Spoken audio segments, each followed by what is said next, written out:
Hare Krishna devotees, please accept my humble obeisances. All glory to Srila Prabhupada. Welcome devotees to our evening Bhagavad Gita circle. We will be continuing on chapter 7, verse 8, and the chapter is entitled The Knowledge of the Absolute Truth, and it will be read and explained to us by Mother Gita. Hare Krishna, Mother, please accept my humble obeisances. All glory to Srila Prabhupada.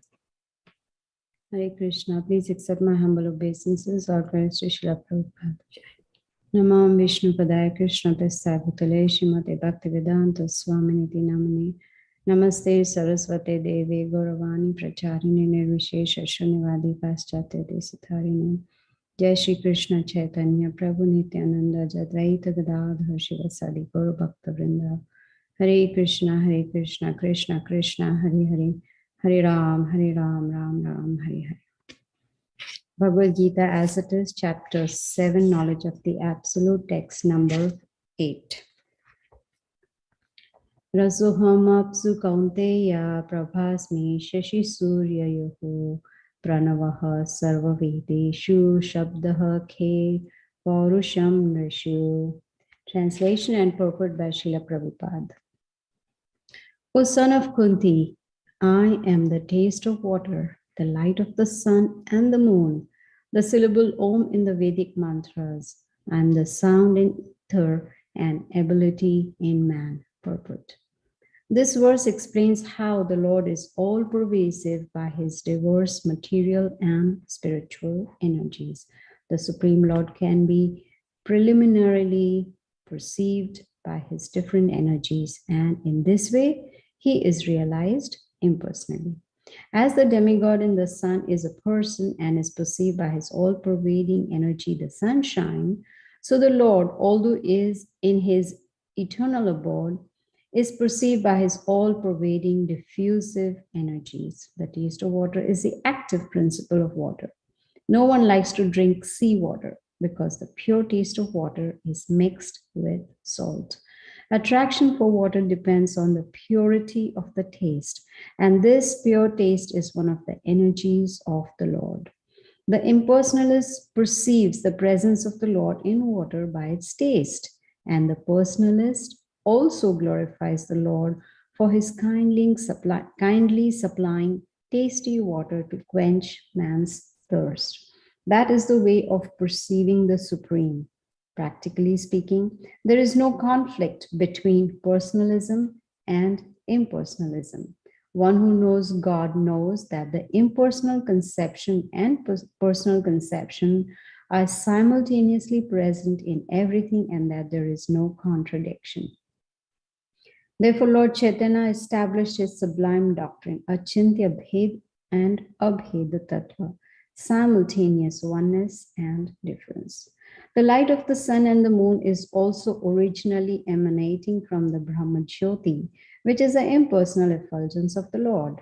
And Pranava, or the Omkar, transcendental sound in the beginning of every Vedic hymn, addresses the Supreme Lord.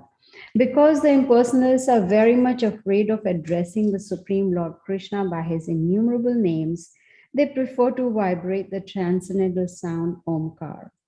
But they do not realize that Omkar is a sound representation of Krishna. The jurisdiction of Krishna consciousness extends everywhere.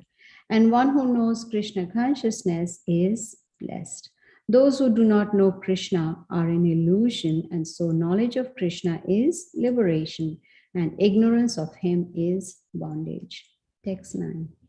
Punyo gandaha prithvyam cha tejaschasmi vibhavasau jivanam sarvabhuteshu tapaschasmi tapasvishu. Translation and purport by Srila Prabhupada. I am the original fragrance of the earth, and I am the heat and fire. I am the life of all that lives, and I am the penances of all ascetics. Purport. Punya means that which is not decomposed. Punya is original. Everything in the material world has a certain fragrance, as the fragrance in a flower, or in the earth, in water, in fire, in air, etc. The uncontaminated fragrance, the original fragrance, which permeates everything, is Krishna.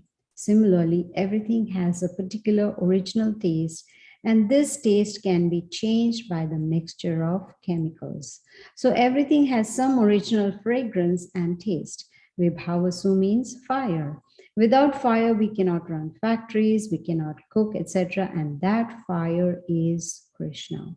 The heat in the fire is Krishna. According to Vedic medicine, indigestion is due to a low temperature in the belly. So even for digestion, fire is needed. In Krishna consciousness, we become aware that earth, water, fire, air, and every active principle, all chemicals and all material elements are due to Krishna. The duration of man's life is also due to Krishna. Therefore, by the grace of Krishna, man can prolong his life or diminish it. So Krishna consciousness is active in every sphere. Text 10. Bijam mam sarva bhutanam vidhi partha sanatanam buddhi buddhimatam asmi tejas tejasvinam aham. Translation and purport by Srila Prabhupada. O son of Pritha, know that I am the original seed of all existences, the intelligence of the intelligent, and the prowess of all powerful men. Purport. Bijam means seed. Krishna is the seed of everything. There are various living entities, movable and inert. Birds, beasts, men, and many other living creatures are moving living entities. Trees and plants, however, are inert. They cannot move, but only stand.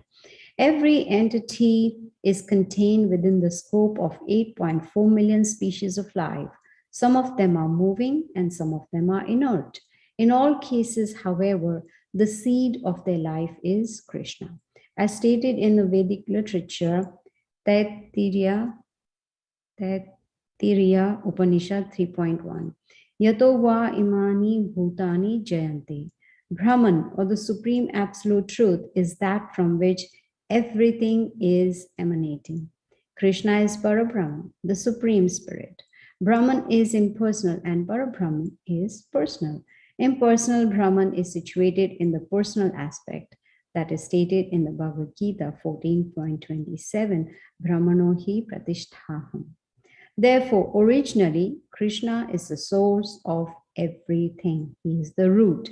As the root of a tree maintains the whole tree, Krishna, being the original root of all things, maintains everything in this material manifestation.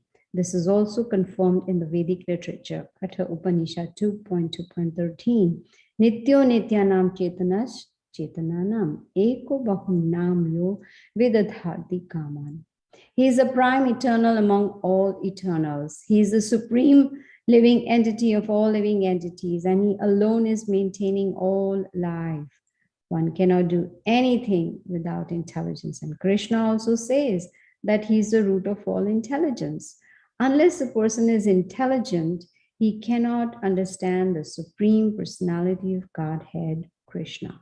Text 11. Balam balavatam chaham kama raga vivarjitam dharma viruddho bhuteshu kamo asmi bharata rishabha. Translation and purport by Srila Prabhupada. I am the strength of the strong, devoid of passion and desire. I am sex life, which is not contrary to religious principles, O Lord of the Bharatas, Arjuna. Purport. The strong man's strength should be applied to protect the weak, not for personal aggression. Similarly, sex life, according to religious principles or dharma, should be for the propagation of children, not otherwise. The responsibility of parents is then to make their offspring Krishna conscious. Text 12. Yechaiva satvika bhava rajasas tamasaschaye mata eveti tan vidhi natvaham teshu te mahi. Translation and purport by Srila Prabhupada. Know that all states of being, be they of goodness, passion, or ignorance, are manifested by my energy. I am, in one sense, everything, but I'm independent. I'm not under the modes of material nature, for they, on the contrary, are within me. Purport. All material activities in the world are being conducted under the three modes of material nature. Although these material modes of nature are emanations from the Supreme Lord Krishna, he is not subject to them. For instance, under the state laws, one may be punished, but the king, the lawmaker, is not subject to that law. Similarly, all the modes of material nature, goodness, passion, and ignorance, are emanations from the Supreme Lord Krishna, but Krishna is not subject to material nature. Therefore, he is nirguna, which means that these gunas or modes, although issuing from him, do not affect him. That is one of the special characteristics of Bhagavan, or the Supreme Personality of Godhead. Text 13. Tribhir gunamayer bhaver ebhihi sarvamidam jagat mohitam nabhijanati mam evayaha param avyayam. Translation and purport by Srila Prabhupada. Deluded by the three modes, goodness, passion, and ignorance, the whole world does not know me, who am above the modes and inexhaustible. Purport. The whole world is enchanted by the three modes of material nature. Those who are bewildered by these three modes cannot understand that transcendental to this material nature is the Supreme Lord Krishna.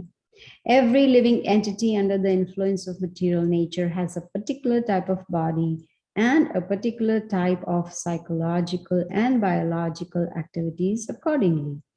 There are four classes of men functioning in the three material modes of nature. Those who are purely in the mode of goodness are called Brahmanas. Those who are purely in the mode of passion are called Kshatriyas. Those who are in the modes of both passion and ignorance are called Vaishyas. Those who are completely in ignorance are called Shudras. And those who are less than that are animals or animal life. However, these designations are not permanent. I may be either a Brahmana, Kshatriya, Vaishya, or whatever. In any case, this life is temporary. But although life is temporary and we do not know what we are going to be in the next life, by the spell of this illusory energy, we consider ourselves in terms of this bodily conception of life. And we thus think that we are American, Indian, Russian, or Brahmana, Hindu, Muslim, etc.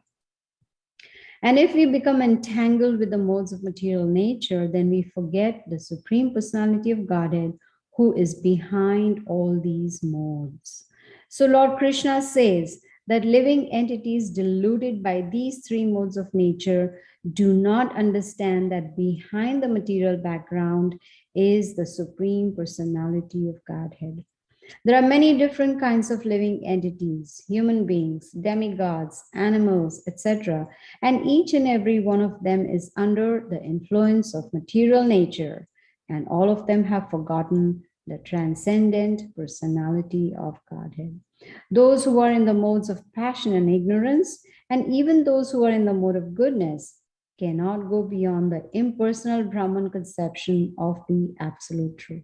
They are bewildered before the Supreme Lord in his personal feature, which possesses all beauty, opulence, knowledge, strength, fame, and renunciation. When even those who are in goodness cannot understand, what hope is there for those in passion and ignorance? Krishna consciousness is transcendental to all these three modes of material nature. And those who are truly established in Krishna consciousness are actually liberated. Text 14. Devi hi yesha gunamayi mama maya duratyaya mam eva ye prapadyante maya metam tarantite. Translation and purport by Srila Prabhupada. This divine energy of mind, consisting of the three modes of material nature, is difficult to overcome. But those who have surrendered unto me can easily cross beyond it. Purport. The Supreme Personality of Godhead has innumerable energies, and all these energies are divine. Although the living entities are part of his energies and therefore divine, due to contact with material energy, their original superior power is covered. Being thus covered by material energy, one cannot possibly overcome its influence. As previously stated, both the material and spiritual natures, being emanations from the Supreme Personality of Godhead, are eternal. The living entities belong to the eternal superior nature of the Lord, but due to contamination by the inferior nature, matter, their illusion is also eternal. The conditioned soul is therefore called Nitya Badha, or eternally conditioned. No one can trace out the history of his becoming conditioned at a certain date in material history. Consequently, his release from the clutches of material nature is very difficult, even though that material nature is an inferior energy, because material energy is ultimately conducted by the supreme will, which the living entity cannot overcome. Inferior material nature is defined herein as divine nature due to its divine connection and movement by the divine will.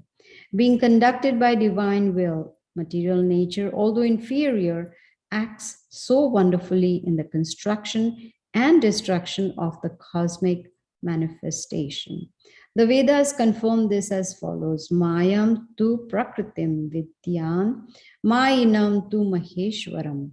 Although Maya or illusion is false or temporary, the background of Maya is the supreme magician, the personality of Godhead, who is Maheshwara, the supreme controller. Shvetashvatara Upanishad 4.10.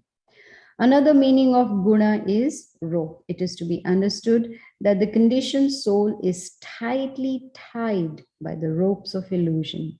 A man bound by the hands and feet cannot free himself.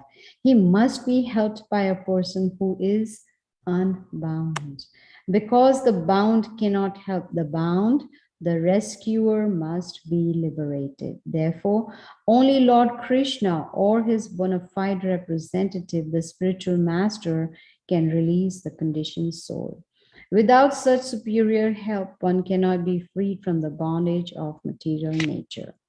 Devotional service or Krishna consciousness can help one gain such release. Krishna, being the Lord of the illusory energy, can order this insurmountable energy to release the conditioned soul. He orders this release out of his causeless mercy on the surrendered soul and out of his paternal affection for the living entity, who is originally a beloved son of the Lord. Therefore, surrender unto the lotus feet of the Lord is the only means to get free from the clutches of the stringent material nature. The words Mam Eva are also significant. Mam means unto Krishna or Vishnu only, and not Brahma or Shiva. Although Brahma and Shiva are greatly elevated and are almost on the level of Vishnu, it is not possible for such incarnations of Rajagun or passion and Tamagun ignorance to release the conditioned soul from the clutches of Maya. In other words, both Brahma and Shiva are also under the influence of Maya. Only Vishnu is the master of Maya. Therefore, he alone can give release to the conditioned soul. The Vedas, Shvetashvatara Upanishad 3.8, confirm this in the phrase Tam eva viditva, or freedom is possible only by understanding Krishna.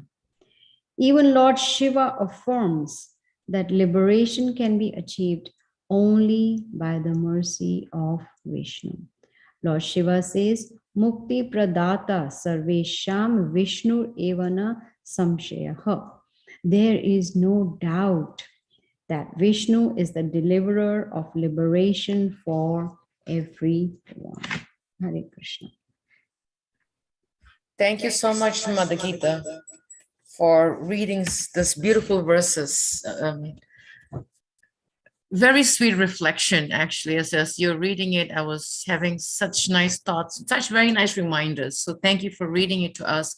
Would like to ask devotees, you have any questions, any clarification, please do join us, and ask. You can jump right in, or you can raise your hand. We will call upon you. Mother Gita, if I can request, Mother, Vrinda, if you can go back to 7-8. Mother, there's one line that I would like to ask if you could shed some light, and that is, Vrinda, just stay right there. It's the first paragraph, and it's the third from the bottom where Prabhupada says, one who knows God knows that the impersonal conception and the personal conception is simultaneously present in everything, and there's no contradiction. Can you shed some light on that, Mother? I knew you would ask me. I knew it. I'm sorry, Mother.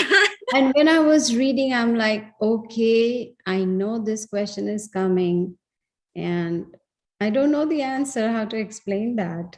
I usually ask my husband to please explain to me Achintya Bhed Abheda Tattva. And he keeps explaining to me, and I keep not understanding it completely. So I don't think I go through the same thing too, Mother. It's like Krishna is all in all. He is both personal and impersonal, because of his Brahma Jyoti, the effulgence coming from his body, that the impersonal feature. And that's Krishna himself, coming from him. So that's all I can say. I don't know if Parikshit Prabhu can put some light to it. Sorry. It's okay, Mother. If he can shed some light, or Naveen Sham is online, probably he can shed some light. Can you, honey?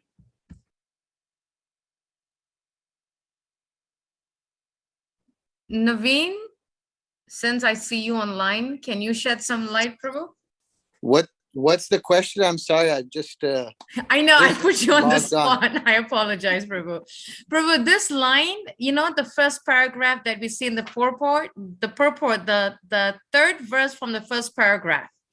One who knows God knows that the impersonal conception and the personal conception are simultaneously present in everything, and that there is no contradiction.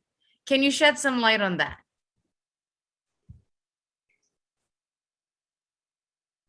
Present everything.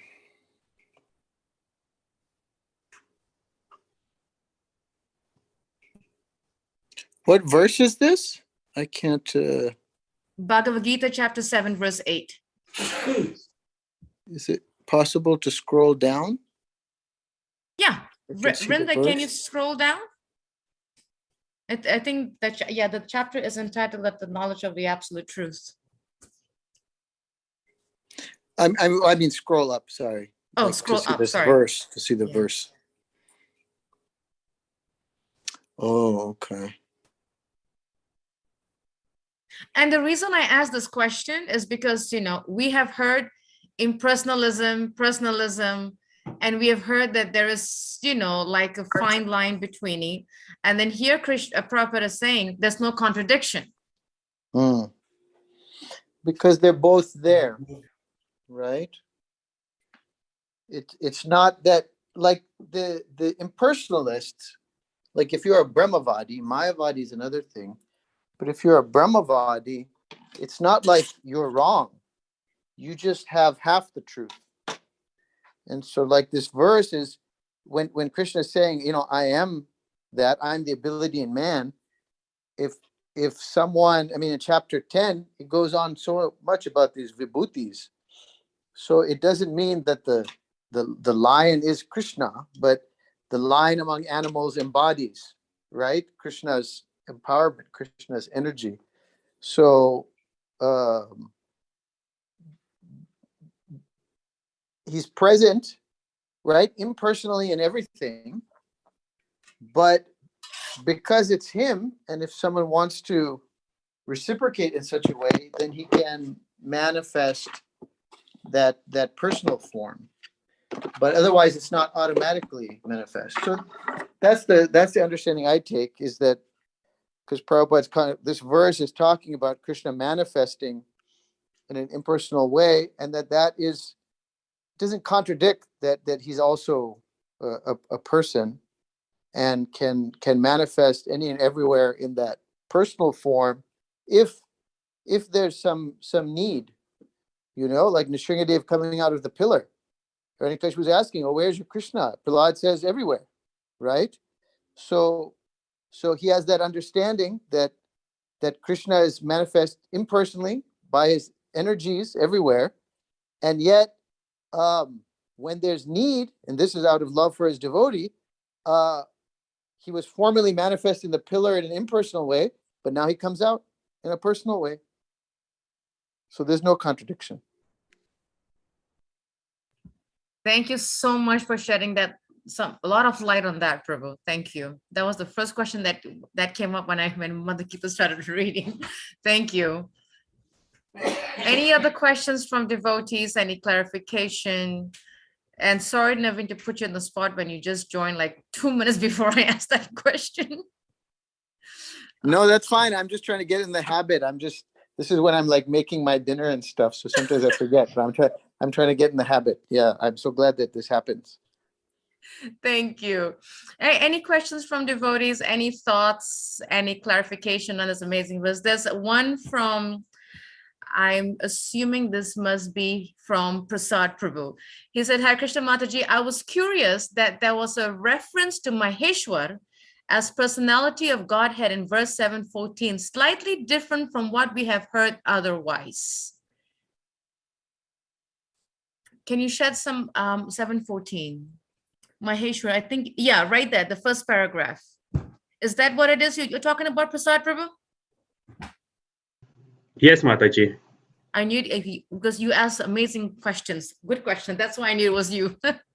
Yes. Can you shed some light on that, Mother Gita? He's saying that I was curious that that was reference to Maheshwar, slightly different from what we have heard.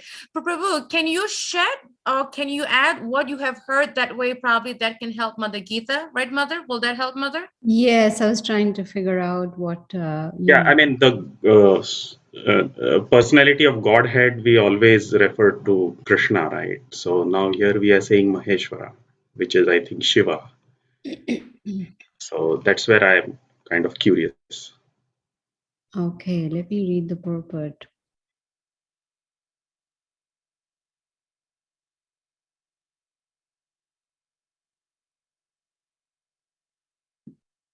Yes, actually, Srila Prabhupada, we have seen many times in the purport also, sometimes he will address Narad Muni as Bhagavan and he will address Brahma as Bhagavan. So that doesn't really mean that he's giving the same position, but trying to say that he is a great personality. Narad Muni is a great personality. Yes, you're right. We've heard Maheshwara as being addressed to Lord Shiva. But when you break the word Maheshwara, it's Maha Ishvara. So Ishvara is God and Maha Ishvara is the Supreme Lord. And that Supreme Lord or the Supreme Controller, as it says here, is Krishna only.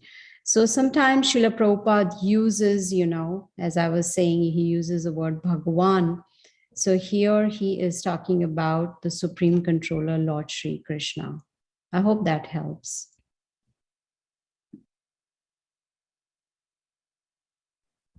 Did that help us up? Yes, go ahead.